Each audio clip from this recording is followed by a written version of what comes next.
quick lunch break. I think I'm like 20-30 kilometers from Oslo, so just gonna have a salad here.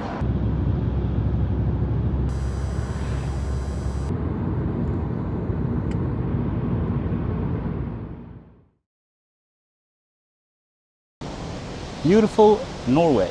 We are in Odda, and I arrived here yesterday, so this is just the view from the hotel, or behind the hotel, located here, Hotel Trolltunga. So I'm gonna head out and see what I can find. Not the best weather, but I guess this is typically Norwegian weather. You can see the sun now and then, like over there, but mostly rain. But I've gotten the drone up in the air a few times just to test it out. I mean, you have to do it when the rain is not that heavy. It can take some rain, actually, so that's good.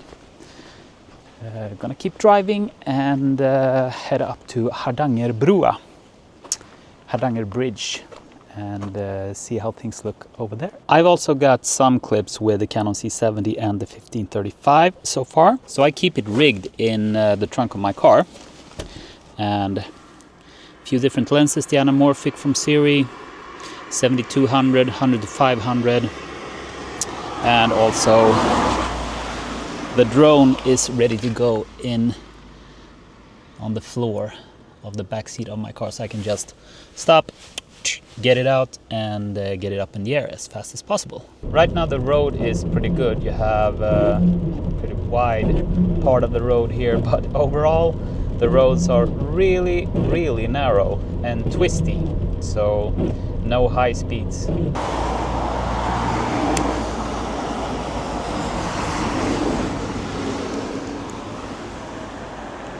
I'm gonna try the 100 to 500 on the other side of this fjord, see what it looks like.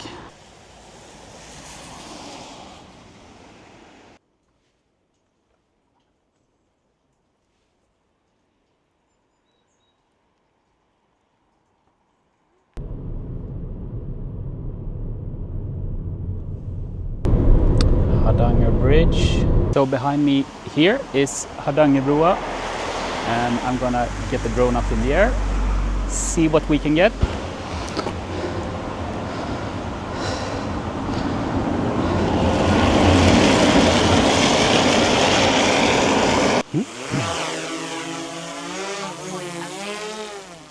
There we go, very nice view. And here comes the rain. Returning to home. I got some rain on the lens, of course. So, but the drone actually handles rain quite well. And the weather here is so, I mean, it changes from minute to minute, literally.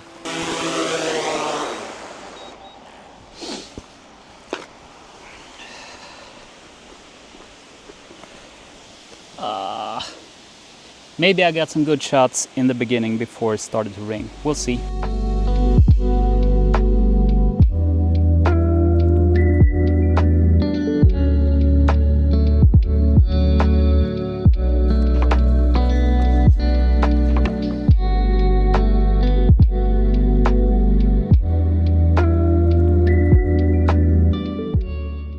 From completely dry to this in a couple of minutes.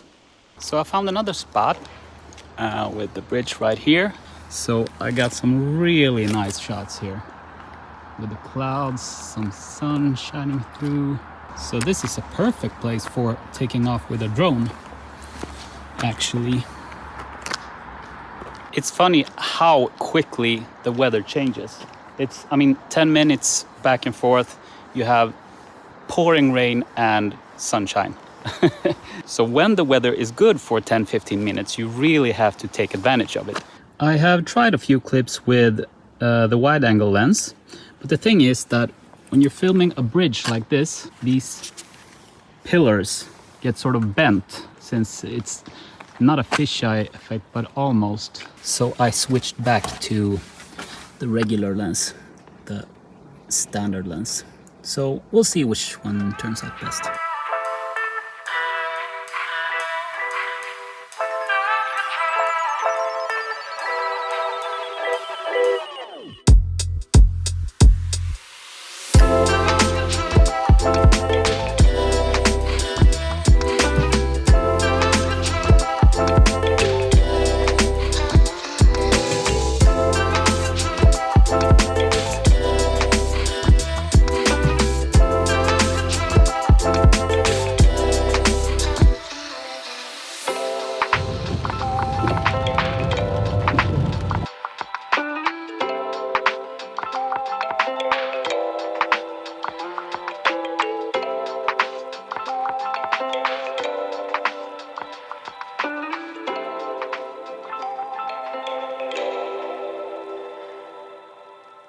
So here is the area where I just shot those clips. So what I do is I just stop on the side of the road. So we have one of these pockets where the road is fairly wide.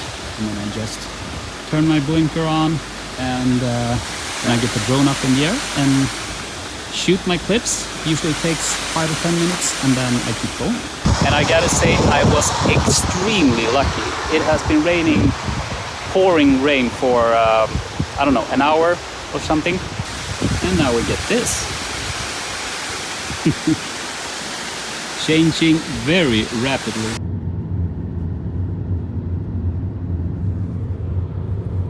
First time ever riding a ferry like this, I think. So now we're gonna ride the ferry between Törviksbygd and Jondal. This ferry runs, I think, once an hour between like 5-6 o'clock in the morning and 10-11 at night. So you just drive aboard and they register your license plate and then you get an invoice or something. Okay, so let's talk some settings on the DJI Mavic 3 Cine.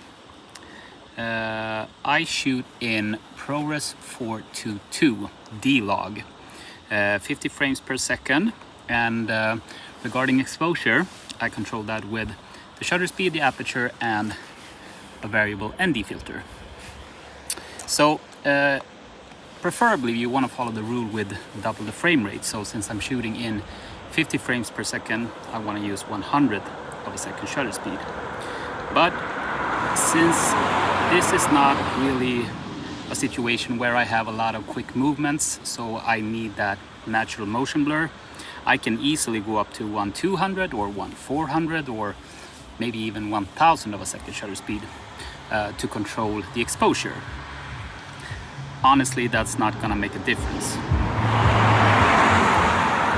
So here we have the aperture, goes from 2.8 up to 11. And what I usually aim for is an overexposure by 0.7 stops. I think that's sort of the sweet spot, because you definitely don't want them underexposed, because these drones have a tendency to get noise in the shadows, and I hate that. I don't like noise. And I also always use ISO 400. I went up to 800 in a low light situation once, and that was the first and the last time. Super noisy. So I keep the ISO at 400. Shutter speed depends, preferably double the frame rate. And then I just adjust the aperture depending on the light situation. And also, if it's too bright, let's say that I'm shooting on ISO 400, 100th of a second and f11, and it's still too bright. So I can either use a shorter shutter speed to lower the exposure, or I can just add an ND filter so that I don't get overexposed footage. And regarding white balance, I never keep it at auto. I always want to set it manually. But what I do is I switch it to auto like this, and then I check what would white balance auto mean in this situation. So right now it's 5,500 Kelvin. Okay, so then I switch back to manual. I set it to 5,500 Kelvin manually because I do not want it to change during my clip. Let's say that I turn the drone and I film something over there that's very bright and green. Then over here we have something that's gray and dark. Maybe the white balance is gonna change, and I don't want that. So here we can see again 5.1K, 50 FPS, D-Log. And I also have checked this one, the color display assist. That's a nice way to get a sort of a glimpse of what the final result may look like.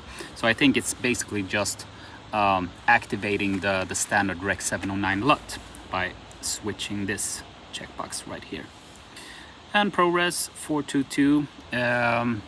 When I bought this, there was only 422 HQ, and those file sizes are huge.